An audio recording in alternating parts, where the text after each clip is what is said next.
यूहन्ना अस्तबागी की मनादी।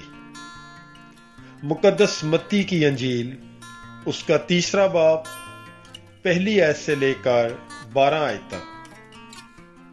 उन दिनों में यूहन्ना अस्तबागी आया और यहूदिया के बियाबान में मनादी करते हुए कहने लगा कि तौबा करो, क्योंकि आसमान की बादशाही नजदीक आ गई है। कि ये वही है जिसका जिक्र अशाया नबी की मार्फत किया गया, पुकारने वाले की आवाज बियाबान में, खुदावंद की राह को तैयार करो, उसकी शाहरा को सीधा बनाओ। ये यूहन्ना ऊंट के बालों का लिबास पहनता और चमड़े का कमरबंद अपनी कमर में बांधता था, और टिड्डियां और जंगली शहद उसकी खुराक थी।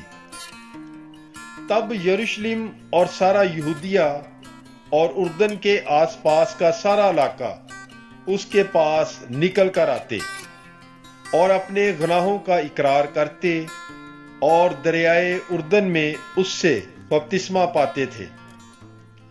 लेकिन जब उसने देखा कि बहुत से फरीसी और सदूकी बपतिस्मा पाने के लिए आए हैं, तो उनसे कहा, ऐ अफी की औलाद, तुझे आने वाले गजब से भागना किसने जताया?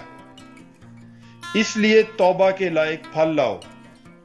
अपने दिल में गमान मत करो कि इब्राहिम हमारा बाप है, क्योंकि मैं तुमसे कहता हूं कि खुदा इन्हीं पत्थरों से इब्राहिम के लिए औलाद पैदा कर सकता है।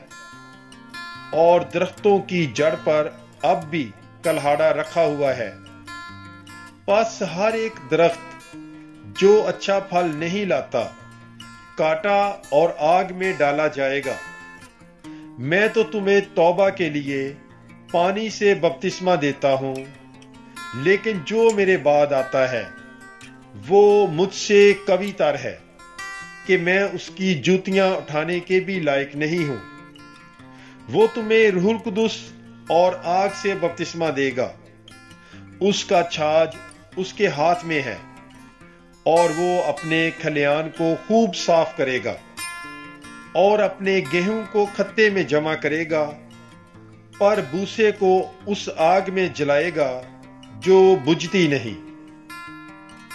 पाकलाम के पढ़े और सुने जाने पर खुदामंद की बरकत हो, खुदा का शुक्र हो। God bless you. Bible is life.